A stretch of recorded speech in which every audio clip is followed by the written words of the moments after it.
শিক্ষার্থীরা, তোমাদের আজকের ক্লাসে স্বাগতম। আজকের ক্লাসটি হচ্ছে লেখচিত্র নিয়ে, অর্থাৎ এক চলক বিশিষ্ট এবং একটি মাত্র সমীকরণ বিশিষ্ট সমীকরণের লেখচিত্র অঙ্কন করব।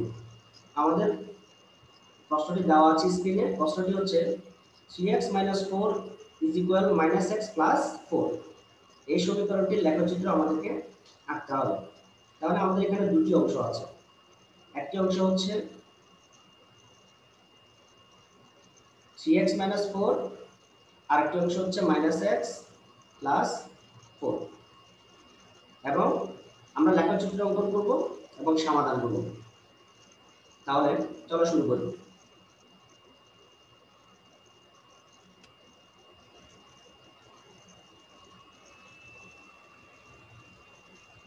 এখানে 3x - 4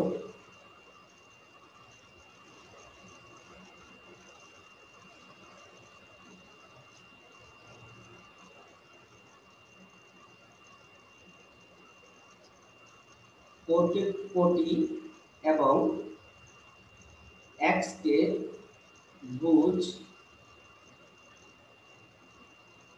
বিবেচনা করে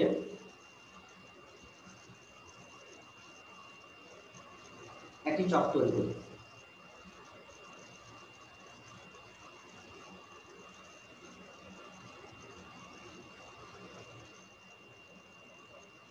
এখন আমরা x কে ভুজ কল্পনা করি এবং 3x - 4 কে কোটি ধরে নিয়ে আমরা একটা চক তৈরি করি।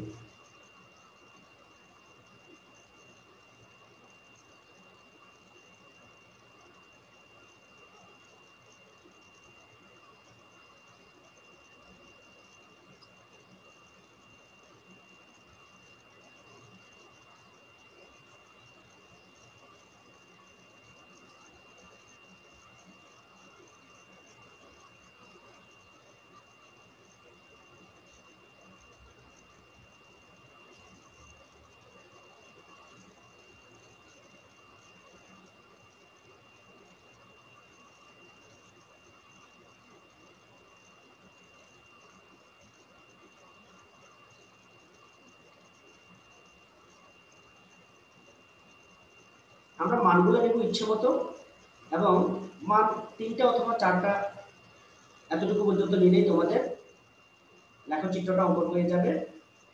যত বেশি বিন্দু নিবে তত লেখচিত্রটা সুন্দর হবে। তো তোমরা 3টা 4টা 5টার মধ্যে সীমাবদ্ধ রাখলে হবে। এখন এটা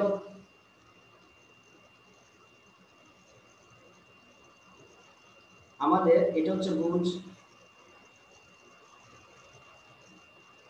এটা হচ্ছে কোটি। ভুজ হচ্ছে x, কোটি হচ্ছে 3x - 4। এখন আমরা x এর মানগুলোকে ইচ্ছে মতো নিই। ধরো আমি 0 নিলাম, -1, 1, আরেকটা মান নিব 2, ধরো আরো একটা মান নিই 3। এখন আমি যদি এই রাশিটিতে যদি মানগুলো বসাই, অর্থাৎ x = যদি 0 হয়, 3x - 4, এখানে যদি তুমি 0 বসাও তাহলে মানটি পাবে -4। তাহলে আমার কোটির মান আসতেছে -4। যদি x = -1 বসাও তাহলে 3x - 4 কোটির মান আসবে আমার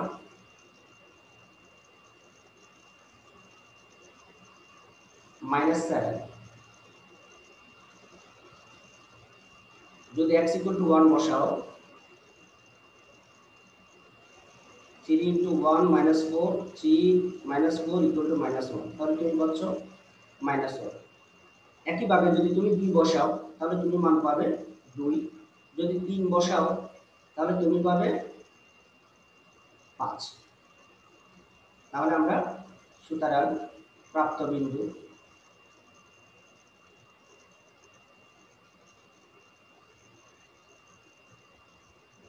শূন্য -4, -1 -7, 1 - 1, 2 2, 3 5।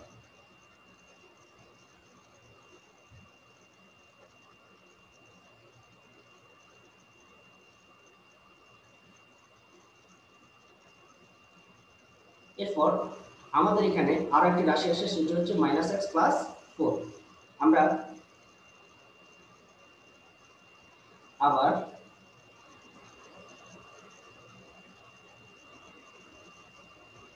-x+4 কে কোটি এবং x কে ভুজ বিবেচনা করে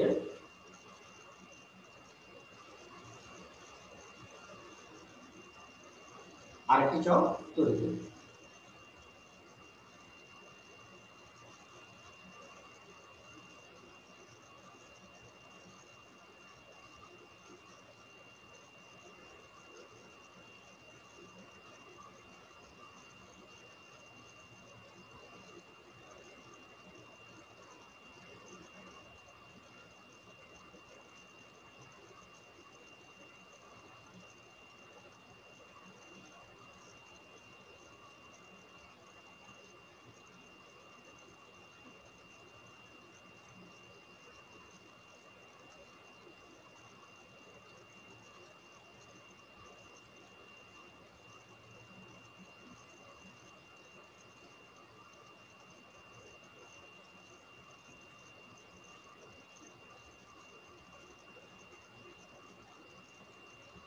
তাহলে শিক্ষার্থীরা আমাদের প্রথমটি হচ্ছে ভুজ,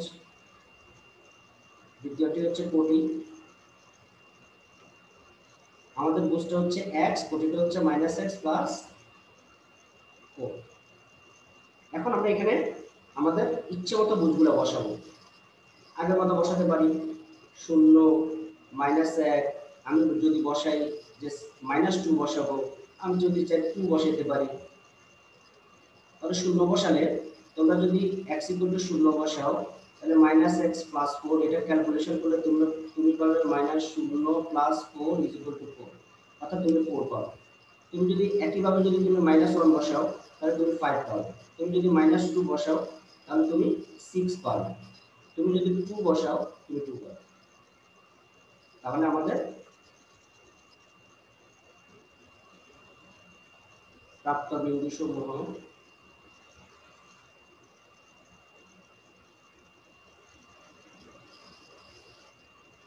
0, 4, -1, 5, -2, 5,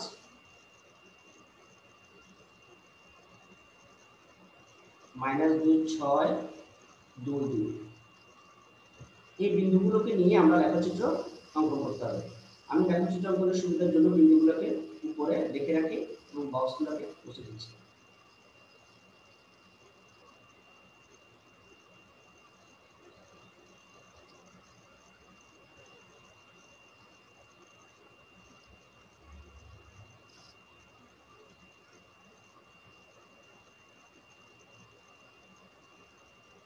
আমরা 1 নং ছকের যে বিন্দুগুলো পেয়েছি সেগুলো হচ্ছে 0, -4,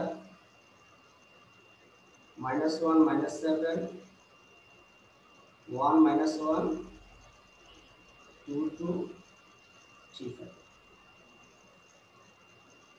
এটি তোমাদেরকে লিখতে হবে না, এটি আমি লেখচিত্র অঙ্কন করার সুবিধার জন্য এখানে লিখে রাখতেছি। 2 নংয়ে যেটা পাইছি সেটা হচ্ছে 0, 4, -1, 5, -2, 6, 2, 2।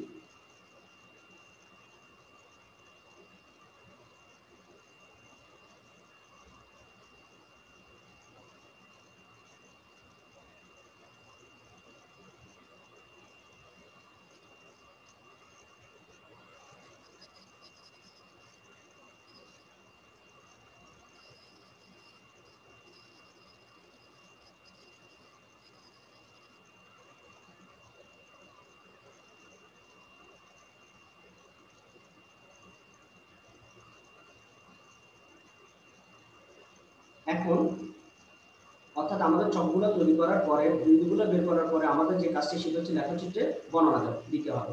লেখচিত্রের বর্ণনা।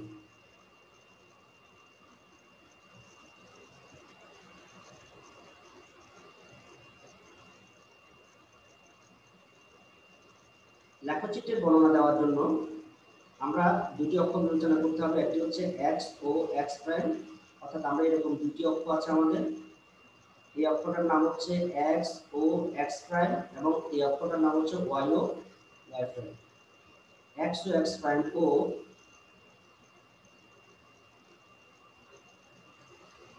x ও x প্রাইম বরাবর ভুজের মান এবং y ও y প্রাইম বরাবর কোটির মান বসিয়ে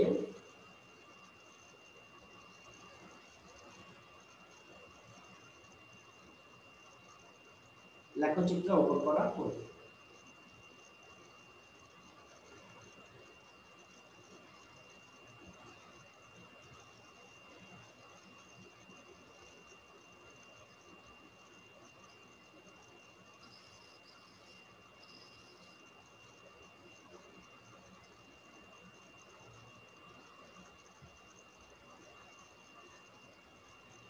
গ্রাফ কাগজের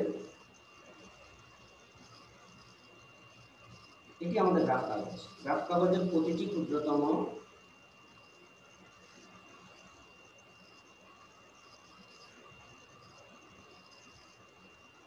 ঘরকে এক একক বিবেচনা করা হয়েছে।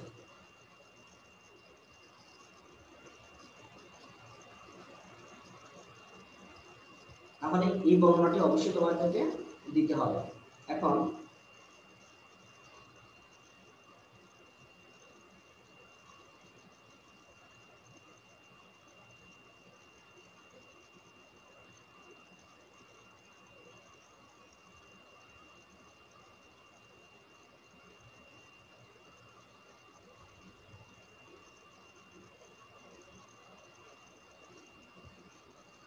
এখন আমরা যদি আমাদেরকে দুটি অক্ষ ধরে নিতে হবে, আমরা দুটি অক্ষ এঁকে নিই।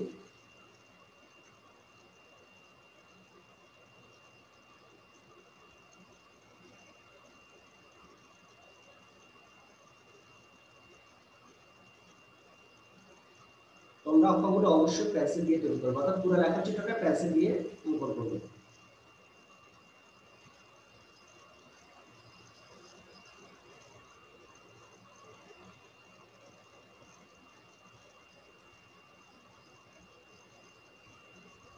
তাহলে আমরা আমাদের এই অক্ষটার নাম দিলাম x ও x প্রাইম, এই অক্ষটার নাম দিলাম y ও y প্রাইম। এখন আমরা বিন্দুগুলো স্থাপন করব। প্রথমে এক নং বিন্দুটা যদি স্থাপন করি, প্রথমে বলেছে 0 -4, তাহলে ভুজের মান হচ্ছে 0, কোটের মান হচ্ছে -4। আমরা জানি ভুজের মান ডান দিকে বসে, কোটির মান যদি ধনাত্মক হয় ডান দিকে বসবে, কোটির মান ঋণাত্মক হলে নিচের দিকে বসবে। তাহলে 0 আমি কোনো দিকে যেতে পারতেছি না, এটাই 0। তাহলে -4 নিচের দিকে যাব, 1 2 3 4, অর্থাৎ আমার বিন্দুটা হচ্ছে এটা হচ্ছে 0 -4। এরপরে আবার আস্তে আস্তে -1 -7, তাহলে -1, ভুজের মান -1 সবসময় বাম দিকে বসে, তাহলে এটা -1। এরপর হচ্ছে -7, তাহলে -7 হচ্ছে কোটির মান মাইনাস হলে নিচের দিকে যাবে, তাহলে 1 2 3 4 5 6 7, এটা হচ্ছে -1 -7। দেন আমরা যদি বসাই 1 -1, তাহলে ভুজের মান 1 ধনাত্মক, তাহলে ডান দিকে যাবে, কোটির মান -1 ঋণাত্মক নিচের দিকে আসবে, তাহলে 1 -1। এরপর হচ্ছে 2 2, তাহলে ভুজের মান 2 ধনাত্মক ডান দিকে যাবে, 1 2, কোটির মান হচ্ছে ধনাত্মক উপরের দিকে যাবে, 1 2, তাহলে 2। বিন্দুগুলো সবসময় কোটির মধ্যে বসবে, তোমরা কখনোই ভুজের মধ্যে বিন্দু বসাবে না, অর্থাৎ কোটি হচ্ছে উপরের দিকে মানগুলোর মধ্যে বসাবে। এখন আমরা যদি এই রেখাটা যদি এঁকে ফেলি,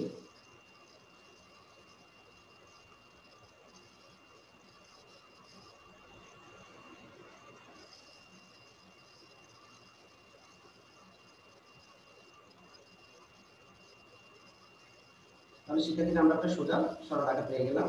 আমাদের এই সরলরেখাটা হচ্ছে 1 নং সরলরেখা, এটাকে আমরা 1 নং নাম দিই। এরপর আসো আমরা দ্বিতীয় যে আমাদের চকটি আছে সেই চকের মানগুলো বসাবো। প্রথম হচ্ছে 0 তাহলে কোটির বুঝের মান হচ্ছে 0, ওই দিকে নড়াচড়া করা যাচ্ছে না। কোটির মান হচ্ছে 4, ধনাত্মক 4, তাহলে ধনাত্মক 4 এর উপরের দিকে 1 2 3 4। এরপর হচ্ছে -1, বুঝের মান -1 কোন দিকে? বাম দিকে, তাহলে এই দিকে -1। এরপর হচ্ছে 5 হচ্ছে উপরের দিকে ধনাত্মক, তাহলে 5। এরপরে -2 6, তাহলে বুঝের মান -2 বাম দিকে, ডান দিকে কোটের মান হচ্ছে 6, কোন দিকে যাবে? উপরের দিকে যাবে, অর্থাৎ ধনাত্মক দিকে। এরপর হচ্ছে 2, তাহলে বুঝের মান 2 ধনাত্মক এদিকে যাবে, তারপর আসবে উপরের দিকে 2, এটাই 2, যেটা 1 নং সমীকরণের মধ্যে ছিল। এখন যদি আমরা সরলরেখা এঁকে দিই,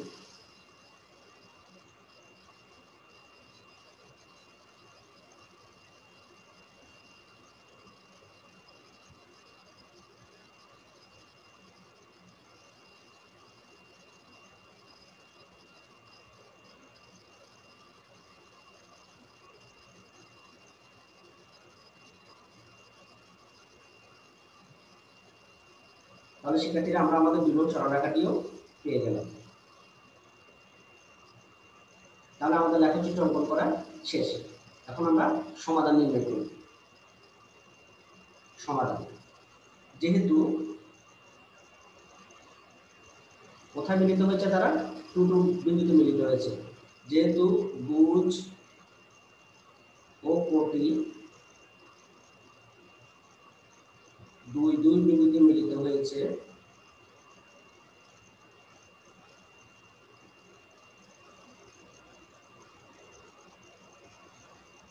সুতরাং নির্ণয় সমাধান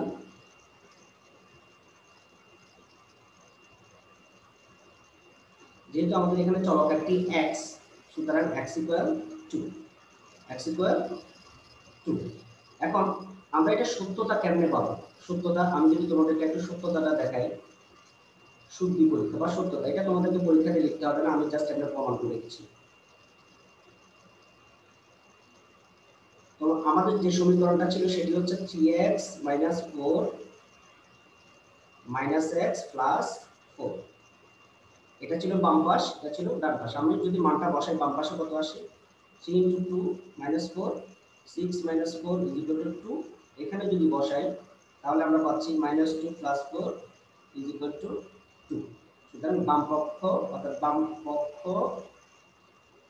= ডান পক্ষ। তাহলে যেহেতু আমাদের এই 2 মানটি দ্বারা বাম পক্ষ ডান পক্ষ সমান হয়, তাহলে আমরা যে সমাধানটা করেছি সেটি সত্য। শিক্ষার্থীরা, তোমাদেরকে শুদ্ধি পরীক্ষা করার দরকার না, আমি যে বাম পক্ষ ডান পক্ষ যেটা করেছি সেটা তোমাদের করার দরকার নেই।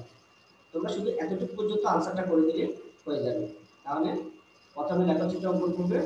লেখচিত্র আঁকার সময় খেয়াল করবে বিন্দুটা কখনোই বুঝের উপর পড়বে না, কোটির উপর পড়বে।